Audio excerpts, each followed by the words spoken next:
Hello and welcome to today's video. We are ranking the American Pie movies. These have been an absolute staple of mine. I love the American Pies. They are just so much fun. They are just the pinnacle of what I was watching when I was in that teenager years, growing up to become an adult.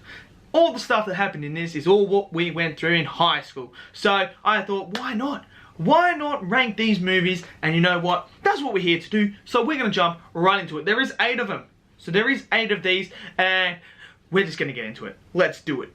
Number 8, Book of Love. This is the way I see this. This is where they took the original and tried to redo it with new characters. This is where we see the next generation of generation, basically. That's what it is. Back at East Great Falls, we are just following these 3 group of dudes, as we do with another Stifler involved. And basically, it's the same generic story, except not executed that well. To be honest, I don't really care for the characters in this. It's pretty generic. It's the same as the first one, even though the first one's done so well. This just was not executed well at all. And they tried to center around the actual book that they find that helps people get laid, so to speak, and teaches them about sexual sort of things. But this one, to me, I mean, you can take this out of it and it doesn't even matter. Like, this is the one that I probably least rewatched by a mile, and it's one that I just, yeah, it's just not on the level of the other one. So number 8, Book of Love. Number 7, Bandcamp. So this is the 4th one. This is after the wedding. This is where we follow the next generation, which is Matt Stifler, who is Steven Stifler's brother, younger brother. We follow him, and this is where he has to live in East Great Falls. Sorry. He has to live through the high school, and his brother is a god. He is treated like a god, and he has to live up to the expectations of what his brother did. So Matt Stifler now has to become his brother, and he does a terrible prank on the school band, which forces him to get sent as a punishment to band camp, where he doesn't get along with band camps, and bandies is a big thing in this film, where you're not cool if you hang out with the bandies, and he's trying to impress all the cool people, and you know, he's got a reputation. He's a Stifler. He's got a reputation to hold, and this is where you see the transition of the character as he's starting to hang out with the band more. He's starting to understand them more, and he's starting to see that not everyone liked his brother. You know, his brother was a bit of a dick. So he is learning that, and he doesn't want to go down that road of everyone hating him and being with a girl that he grew up with, you know, back and forth, as you do at that age. You're back and forth, like, you know, and they create a connection where they actually start to develop their feelings for each other, which sways Matt into a different character by the end of it. It is watchable. It is decent. I have no problems with not Book of Love, with Bandcamp. I don't mind it. It's pretty fun, and the person that plays Matt Stifler is fun. There's some funny moments in this movie that had me in stitches. And number 7, Bandcamp. Number 6, The Naked Mile. This one is where we follow Eric Stifler, who is another Stifler. But the catch is, he's not a normal Stifler. He is someone that actually is a virgin. He's a Stifler that's a virgin, which is unheard of in the American Pies up until this point.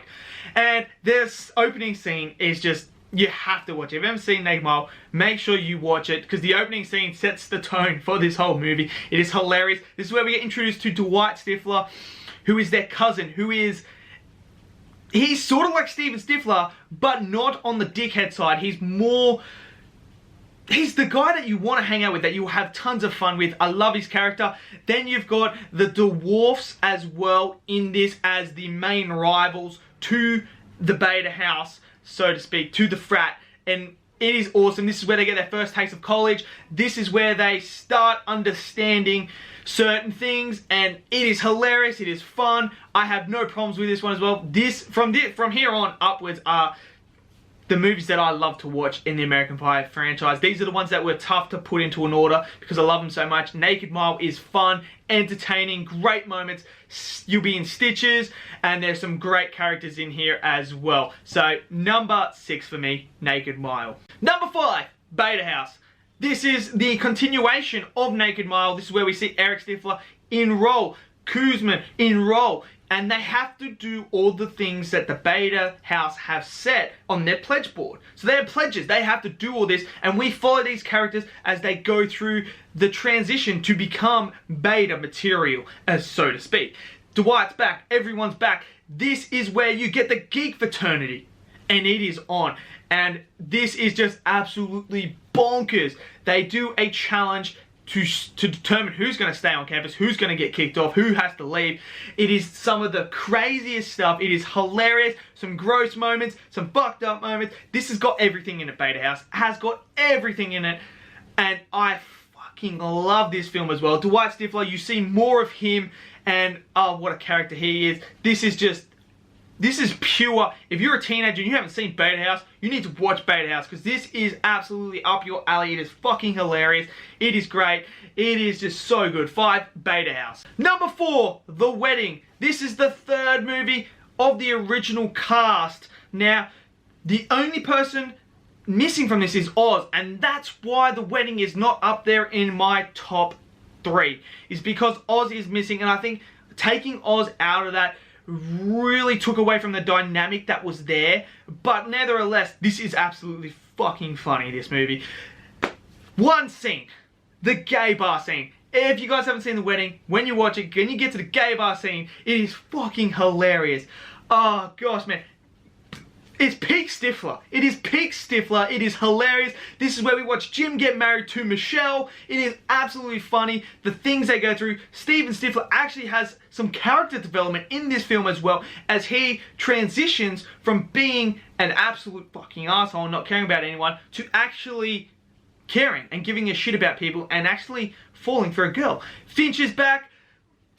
They're all back except for Oz, and I think Oz not being there takes away from it, but nonetheless, this is absolutely funny, hilarious, great entertainment. Number 4, The Wedding. Number 3 is the most recent one, The Reunion. This is where the old cast come back for their high school reunion. Oh, I just recently rewatched this one. I forgot how good this is. This is where we see how they've developed in their adult life. You know, Jim's got a child now. The opening sequence, peak Jim and Michelle. It is just, oh, it is hilarious. There's actually a lot of heart in this film as well, because Jim's mother is not around anymore, and Mr. Levinstein is actually finding it hard and difficult to move on. And this movie, in a way, is sort of about him as well, refinding himself and getting back into the game, because he's been out for so long. And if you watch all the other ones, Beta House and all that, you understand Mr. Levinstein is actually the only character that's reoccurring in all of these films. He's in every single film, and there is a backstory to his character, which gives it more substance in this film of his character not being in the game, and like you feel for the guy. Then you get Oz, who comes back from his Hollywood life. He's come in, he meets Heather again, connections back. Stifler is peak Stifler in this again, because the younger ones are pulling pranks and shit on him, but he won't have a bar of it. He's back to himself. There's great lines, great moments. Everything in this film is there of the original, and it is just, it's beautiful. It is beautiful. I mean, number 3, The Reunion. Number 2 is the original American Pie, the first one. This is where we introduce to him. This is where they make their pact. They're going to lose their virginities before prom. And this is all about their transition out there. This has got the famous Jim blowing his load 3 times on the internet, which was absolutely hilarious at the time and still is today, over Smoking Hot, what's her name? Oh God, I forgot. Nadia? I think it is. Over her. This is where Vicky, and you see Vicky and what's his name, Kevin's relationship. This is where Kevin's really struggling with his relationship as well. You see Oz is starting to meet Heather, develop that, and Steve Stifler is just being Steve Stifler. He's just being the absolute fucking brilliant. He likes, if you take Stifler out of these movies, out of the originals, it doesn't work. He is the glue. He is the one we watch. Finch is back. This is where Finch does something to Stifler that goes all the way through, and you are rewarded in Reunion with it as well, and it is absolutely just hilarious. The original American Pie, number 2. Coming in number 1 is American Pie 2. This is where they have just left school, they've gone to college, they're on summer vacation, they have a beach not a beach house, sorry. They rent out a lake house, and this is just where everything goes. Like, oh, this is just peak. You got the lesbian scene with them. That is one of the great iconic scenes of this franchise as well. That is just, oh, it's so good. Then you've got, you know, Finch getting ready for a certain person that's coming as well. That, you know, this movie is just so much fun. It is hilarious. I love this. I almost forgot as well. Jim does something really, really stupid here that requires paint thinner. So if you haven't seen it, watch American Pie 2 and you will understand what I mean when it is absolutely stupid, funny, and it's awesome. And don't even get me started on Noah Levenstein, Jim's dad, Mr. Levenstein. The conversation he has with Jim in this movie is just peak. It is just so good. There's just so much. You got Kevin meeting up with Vicky again after they broke up, and him trying to understand. This is where Jim develops feelings for Michelle after the first one and turns down the chance to bang the hot girl that he blew his load over 3 times in the first one to go and be with Michelle. I mean, it is just phenomenal. I love it. American Pie 2 is #1. So there you have it. That is my rankings of the American Pie films. Let me know in the comments, what are your rankings? What are your favorites? Which ones don't you like? If you haven't seen them, make sure you go watch them. They are fun, hilarious. You won't regret it. And let me know what your thoughts are on them. Give us a like, which is a thumbs up. I don't know why I said that. Give us a thumbs up, like, whatever. And subscribe, and I'll see you guys in the next video. Peace out.